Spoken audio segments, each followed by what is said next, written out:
नमस्कार दोस्तों, जम्मू कश्मीर के सांबा, राजौरी और पुंछ सेक्टर में सस्पेक्टेड पाकिस्तानी ड्रोन देखे गए। एक ड्रोन ने सांबा में हथियार भी गिराए।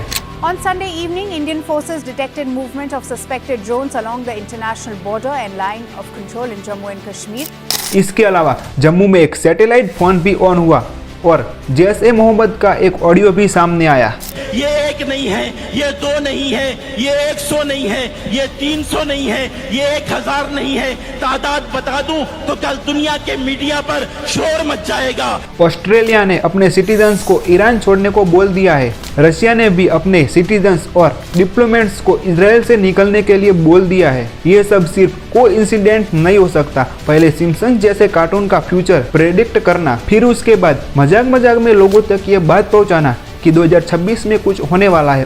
26 में तो दुनिया खत्म है। हाँ। और 2026 शुरू होते ही वेनेजुएला के प्रेसिडेंट का किडनैप होना, ईरान की युद्ध की तैयारी करना, रशिया का यूक्रेन पे वॉर करना, डूम्सडे प्लान का दिखाई देना। आपकी जानकारी के लिए बता दूं कि ये प्लान न्यूक्लियर युद्ध या फिर बड़े पैमाने पर हमले के समय अमेरिकन राष्ट्रपति, रक्षा मंत्री और कमांडर्स को सुरक्षित रखने के लिए बनाया गया है। और फिर इंडिया में ड्रोन साइटिंग्स, वेनेजुएला में भी जो कुछ हुआ उससे कुछ दिन पहले रशिया ने अपने डिप्लोमेट्स को वहां से निकाला था। मिडिल ईस्ट में यूएस की भारी सैन्य तैनाती हो रही है। P-8 पोजीडॉन, रिपर ड्रोन जैसे MQ-9 सब यूएस एयरबेस पर है।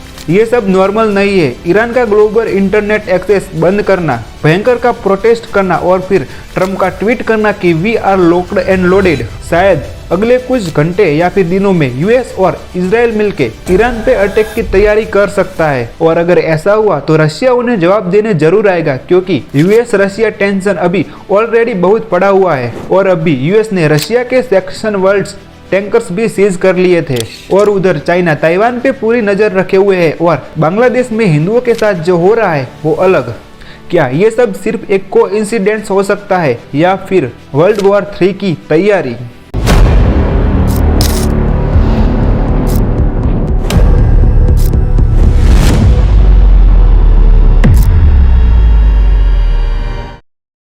कल्पना कीजिए, एक सुबह आप उठते हैं और न्यूज में एक ही हेडलाइन है, रूस ने नाटो देश पर ड्रोन अटैक किया, या फिर चीन ने ताइवान के चारों ओर पूरा ब्लॉकेड कर दिया है।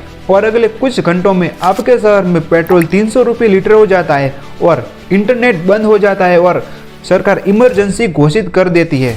दोस्तों, विश्व युद्ध कभी रातों रात नहीं शुरू होते। ये छोटी छोटी घटनाएं लंबे समय से सुलगते मुद्दों और गलत फैसलों का नतीजा होते हैं। क्या वेनेजुएला में यूएस की दखल अंदाजी, यूक्रेन में एनर्जी वॉर, LOC पर ड्रोन के खतरे और ईरान रशिया के स्ट्रेंथ जो छोटी चिंगारियां है और बड़ा धमाका कर सकती है, और सिम्पसन जैसे प्रेडिक्शंस को क्या हम इग्नोर कर सकते हैं?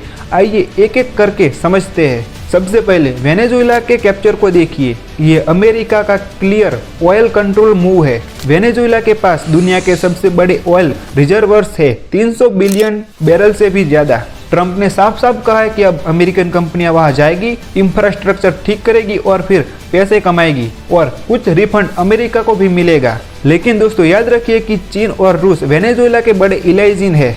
रूस ने वहां मिलिट्री सपोर्ट दिया है, मिलिशिया ट्रेनिंग तक, और चीन ने अरबों डॉलर्स के लोन्स और इन्वेस्टमेंट किए हैं।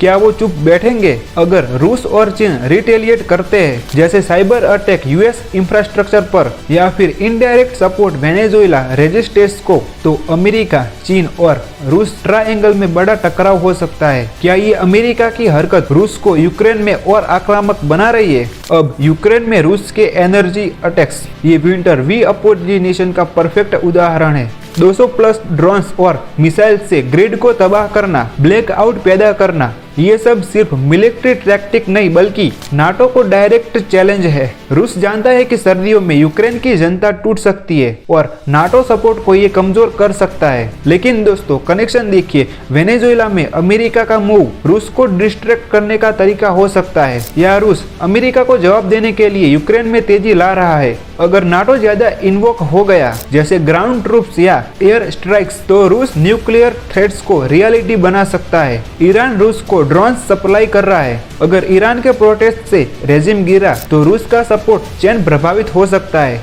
दोस्तों, अब इंडिया एंगल पर आते हैं। ये हमारे लिए सबसे क्लोज और डरावना है। LOC और इंटरनेशनल बॉर्डर पर suspected Pakistani drones, satellites, phones, unusual plane sightings, ये सब पाकिस्तान की प्रॉक्सी वॉर की क्लासिक निशानी लगती है। कनाचक सेक्टर में सैटेलाइट फोन डिटेक्टेड। ये टेररिस्ट की सीक्रेट कम्युनिकेशन हो सकती है जो हमलों की प्लानिंग दर्शाती है। अगर ये एस्केलेट हुआ, जैसे बड़ा टेरर अटैक या फिर बॉर्डर क्रॉसिंग, तो क्या सिर्फ पाकिस्तान तक रहेगा? नहीं दोस्तों, चीन बॉर्डर पर प्रेशर बढ़ेगा। चीन पाकिस्तान का क्लोज इलाइजन है, CPEC के जरिए जुड़ा हुआ। LAC पर पहले से टेंशन है। अगर इंडिया पाकिस्तान से व्यस्त हुआ तो चीन मौका देखकर आगे बढ़ सकता है। दोस्तों, आज का वर्ल्ड वॉर 3 टैंक्स बॉम्ब से नहीं लड़ा जाएगा, बल्कि ये ड्रोन्स, साइबर अटैक्स और AI के जरिए होगा। देखिए LOC पर ड्रोन्स के एग्जाम्पल, जिन्होंने बिना सोल्जर्स के बॉर्डर को क्रॉस करके हमला किया है। लेकिन हम भगवान से प्रार्थना करते हैं कि अगर वर्ल्ड वॉर 3 ना हो तो ही हम इंसानों के लिए और अन्य जीवों के लिए फायदा है। नहीं तो आप भूतकाल की घटनाओं जैसे वर्ल्ड वॉर 1 और वर्ल्ड वॉर 2 को देखकर अंदाजा लगा सकते हो कि एक इंसान के गलत फैसले की सजा पूरी दुनिया भुगत रही है। वीडियो आपको कैसा लगा कमेंट में जरूर बताना, और अगर वीडियो अच्छा लगा हो तो वीडियो को लाइक कीजिएगा, चैनल को सब्सक्राइब कीजिएगा और इस वीडियो को आपके दोस्तों के साथ शेयर करना बिल्कुल मत भूलिएगा। धन्यवाद।